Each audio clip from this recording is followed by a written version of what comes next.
What's going on, guys? It's midnight.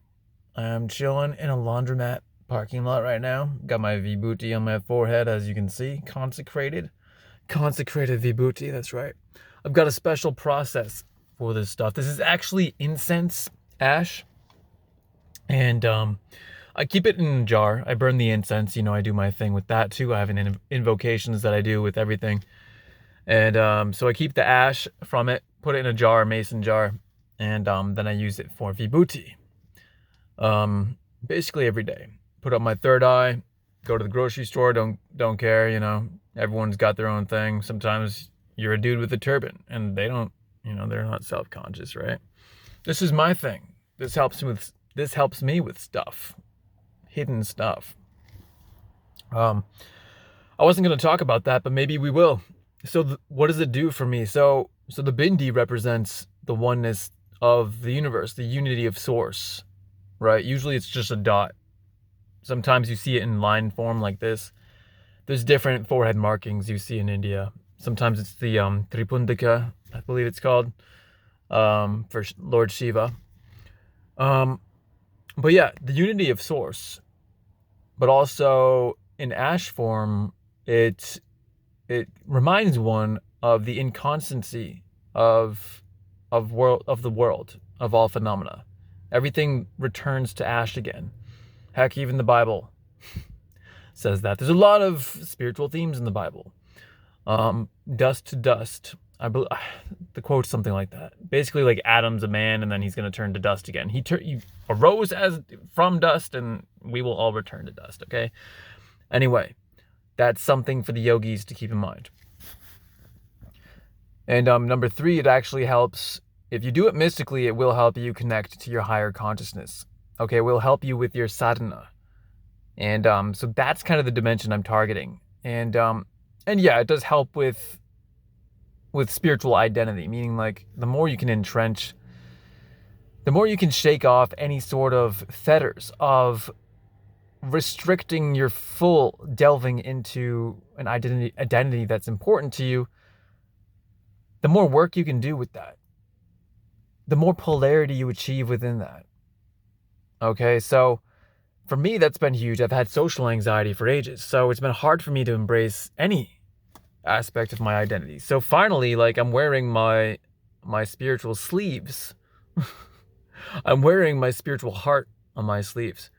It's you can't escape from it once it's externalized. Okay? This means something. This shows dedication, it shows commitment, it shows fearlessness about what you believe in. Okay? So there's many benefits to doing some outward sign of your faith like that. And I say faith, but like, as you guys know, nothing's about faith for me. It's about practicality. It's about knowing. It's about what accords with reason. It's about experience, direct experience, and what makes sense based upon that. Wisdom, knowledge, and yeah, a little bit of sprinkling of faith.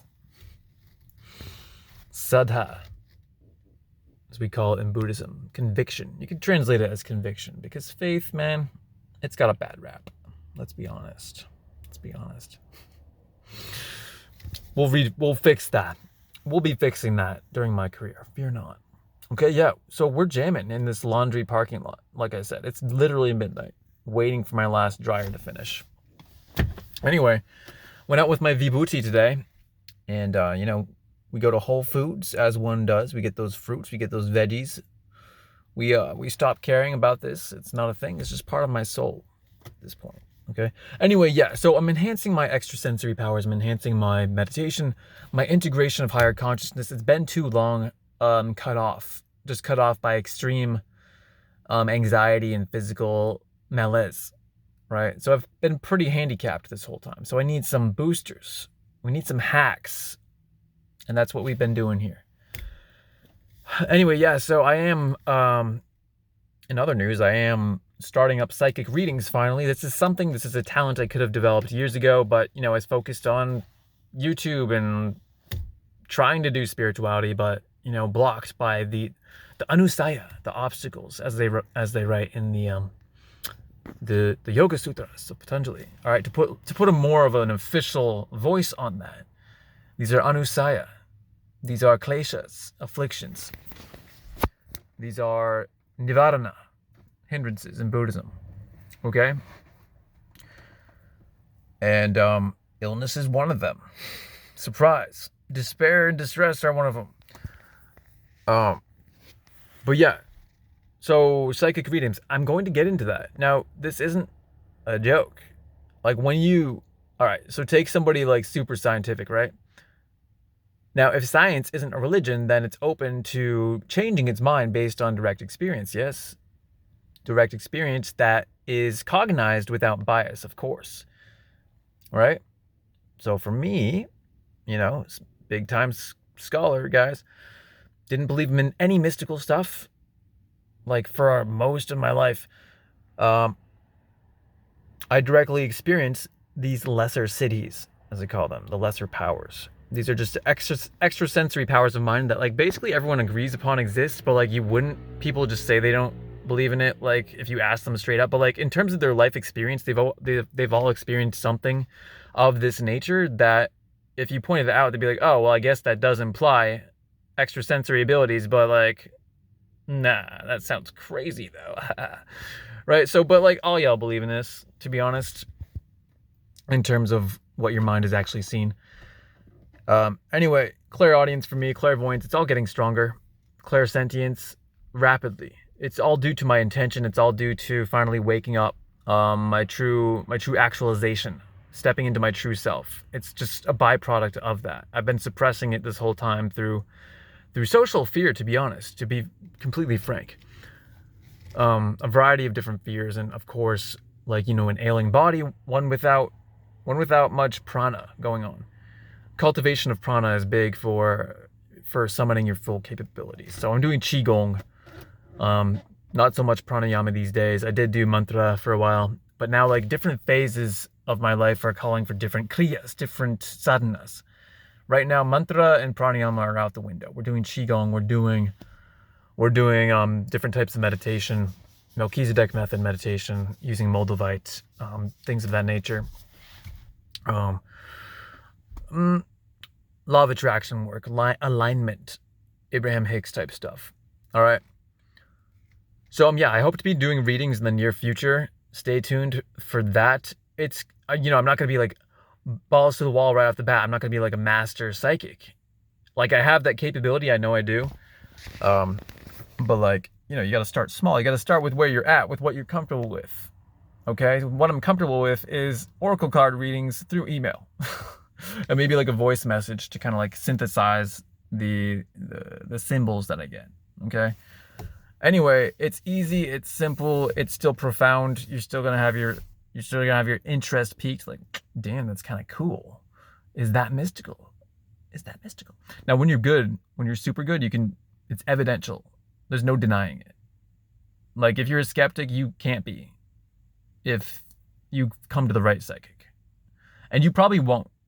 Because if you are skeptical, meaning if you're actively disbelieving in something, you're never going to be shown the opposite by the universe, unless it's like karmically ordained for some reason.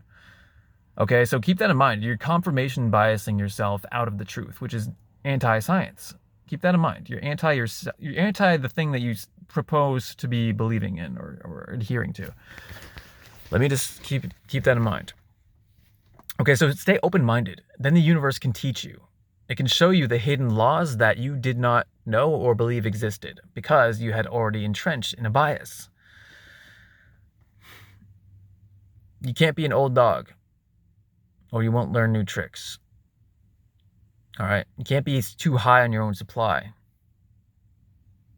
Did I want to make a diaper analogy right now? Did I receive that psychically? You can't be chilling in your own soiled diaper. That's dumb. No, we're not doing that. But like, that's gross and you get it. You get the picture. Maybe that's apt, okay? To like, get out of your diaper, dog. Like, come on. You're creating a mess here. Like, to put it in perspective. Anyway, my laundry's probably done right now. But, yeah. Someday I'll be I am pretty evidential in terms of my psychic capability. It just depends on how aligned and focused I am, and how receptive the person is, and other factors like that, of course. Because we're all co-creators here. Our beliefs do matter. Our beliefs do block the truth that is able to come to us. Okay? We see this in the Bible. You gotta believe if you want to get the reward. And it's not because of like some stupid moral system either. It's because that's a fundamental law of the universe. You are a spark of God. Therefore, what you believe delimits what can enter your experience. That's the law of attraction, ultimately. Okay? And yes, there's like vicissitudes to that, like karma and things of that nature, but that's the basic fundamental premise. Okay, so I hope you enjoyed this weird laundromat rant. Like, look at that. This is seedy AF. There's a Speedway right there. There's a Burger King right there. I'm alone, guys. I'm just meditating on my third eye, my Agya chakra, by myself at midnight. I know, it's funny. It's a vibe, guys. So I'm gonna keep repeating it. It's worthy of repeating. All right, anyway, I hope that video was palatable to you. I hope it was useful to you. I hope you derived some metaphysical joy from that. I can't wait to get out there and start teaching live. I want to do a webinar with y'all about like basic spiritual principles. So if anyone's like down for that, like let me know. Metaphysics, spiritual principles. Like, I'm a wealth of knowledge, and I have imposter syndrome because I compare myself to the greats. But in terms of like being like to the general public, like I'm actually like super cool, like expert. Like, to be honest, I'm just like hyping myself up here because I don't feel that fully yet, but I know it can help a lot of people. So I want to help y'all, and seeing an active interest is something that motivates me highly in all categories. So, all right, guys, take care. Hope you enjoyed the Vibhuti and the psychic discourse. Peace out. Let me get that laundry.